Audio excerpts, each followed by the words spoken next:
Welcome back. You're still watching The Beam on Channels Television. We're now joined by a legal practitioner, Ayo Kunle or Dekunle. Ayo, thanks for coming on the program. There's been so much noise about the shake-up. Legally, what does it imply for the country come 2015? Well, the president, as the head of the government, has the power to hire and fire. So, there are no legal application at all. So, he is within his rights, within the law, to hire or fire anybody at any time, especially the minister. But I mean, there's so much noise because people are saying that it's somewhat political. Do you agree? Well, it's objective. Like, one cannot say for sure if it's political or not. Every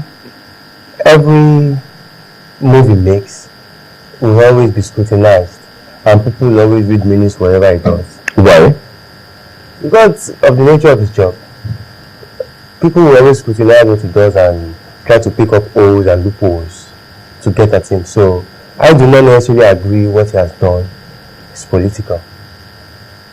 If you look at, okay, what about the, because people are trying to say that he's using this opportunity to cover up for the former Minister of Aviation.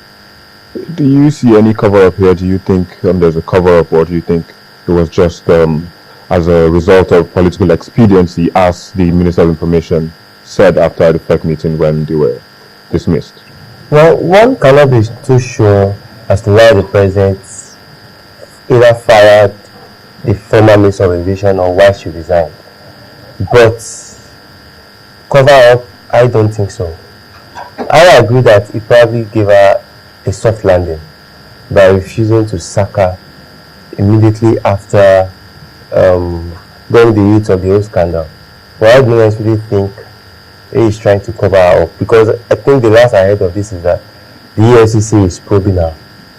So I don't think it's a cover up. Well, I believe the best person to answer this question is the president himself. He knows why he's hiring or firing me. Yeah, okay, but if you look at the fact that new ministers have been nominated, their names sent, people are of view that these people are not technocrats and we don't know their ministries yet. But then people are of the view that if you listen to the conversation I just had with those people on the Google Plus Hangout, they are of the view that these persons have been hired because they have the tendency to help the president or his party come 2015. That's if the president, of course, again, decides to run for election. Do you agree with that assertion? No, I do not agree with that. Why don't you agree with that? Let me use Musi Yobaniko as an example. Okay. He is a PDP man. From Lagos State. From Lagos State. He was the ambassador to Ghana. Okay. Whether or not he's made a minister, when the elections come, he is going to work for the president. So being made a minister gives the president little or no edge. So I do not believe that the ministerial nominees have been appointed so as to give the president a kind of leverage in 2015. They are PDP people. Haven't you heard about people who engage in anti-party activities? Don't you think they can do so? Don't you think this, according to what those people on the Google Plus Hangout said, it's to tie their loyalty to the party as well as to the president? Do you see any fault in that statement? There are better ways. There are many ways with which to tie someone's loyalty to the party, not necessarily being a minister. Obaniko, at least from what is in public knowledge, he has no issue to grind with the PDP hierarchy. He was ambassador to Ghana. So I do not see why himself or Boni Haruna, who left the APC. Boni Haruna from Adamawa State, who left the APC to come to the PDP, would try to engage in anti-party activities. I think these people, the president he knows what he sees in them. No one can see what he sees in them. That is my own. Okay, just moving forward in terms of and then wrapping up again. Now looking at the moral standpoint of this nominees, we heard about someone from Osun State who was allegedly involved in the killing of a former minister of justice. Do you think that someone of that nature with that kind of background, do you think he should be included in the ministerial nominee list? Well, my brother as a lawyer, I know that once a person has been arraigned in court, as long as he has not been convicted, he cannot be said to have committed the offense. So, I think that man was arraigned along with Omishoyako, and a court of competent jurisdiction, a court of competent jurisdiction discharged and acquitted them. So there is no moral standpoint now. There is no moral encumbrance on his personality. The court has said, well, from the evidence put forward by the prosecution, he did not kill late Chief Bolage. So, in the eyes of the law, he's as clean as anything. So I do not see any moral encumbrance. I do not see why that should be an hindrance. So he's been a minister. Ayokunle Odekunle, thank you for coming on the program and sharing your thoughts with us. Okay, we're going to be taking a break now. We're speaking to Ayo, who is a legal practitioner, has been giving us his thoughts on what he thinks the cabinet shakeup will be like politically and legally for the country come 2015. When Channels Being returns, we'll be looking at other parts of the program, your tweets, and the 5 most viewed videos on our YouTube channel for the past week. Join us right after this break. If you want to know what's trending or you miss your favorite live shows, you can watch it all on our YouTube channel. Simply log on to www.youtube.com/channelsweb. Scroll down to your favorite program and click play. You can also view all uploaded videos by clicking on View All. Don't forget to subscribe and get the latest videos. If they are interesting, like them and be heard. Get connected with the channel's television YouTube page. The news at your fingertips. Thank you for staying with us and welcome back.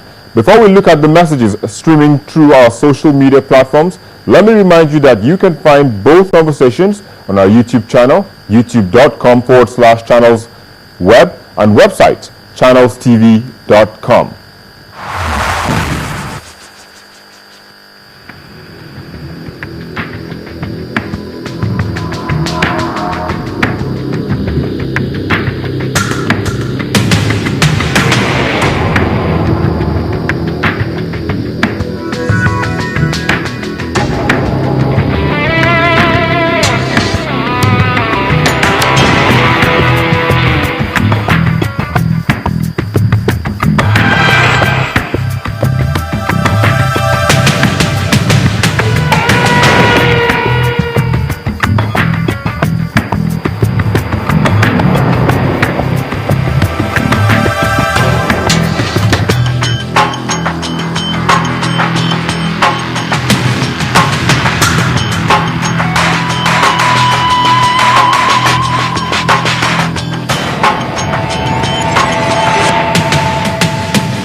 The 5th most viewed video last week shows a clergyman supporting President Goodluck Jonathan on his decision to sign the gay bill into law. The decision against the same-sex marriage. We'd like to commend our president for signing that into law. It's against ethics, it's against tradition, it's against culture, it's against humanity. It's against the will of God, it's against the church, it's against everything. And not once will that evil rise up his head in this country. It's what you're looking for. At number 4 is the video footage of former FCT Minister El Rufai honoring the invitation of the Department of State Security for questioning over comments the agency regarded as inciting. Elections should be free and fair. If they are not free and fair, there is likelihood of violence. This has happened at least 4 times in our history. In 1964, 1983, 1993 and 2011. So what is strange about that? Anybody that doesn't know that is either not reading history or just ignoring history. At number 3, a video of the Anambra Police Command parading robbers, including a pastor, fake doctor, and a welder who specialize in divesting automated teller machines of the monies in them. But it's good for one to be contented for what he asked. That's what I can tell my congregation. The first 2, we succeeded. I missed 7,000. That was a biblical instrument. But the third one, that was the access bank. We didn't succeed because police people came.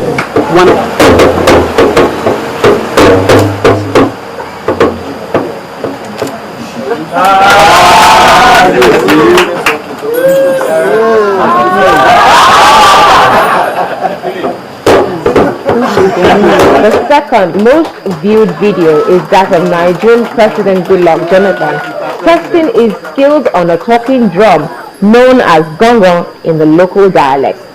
At number 1, the video of immediate past Minister of Aviation Stella Odua asking a journalist to go back to school had more clicks right after news of a removal from office broke out. Minister. I think it means you don't read or you definitely don't understand English, because I read it and what they said is that Mr. President can and should review. That's what he said there. So you probably should go back to school. There you go. You watched them the most, and we reviewed them for you.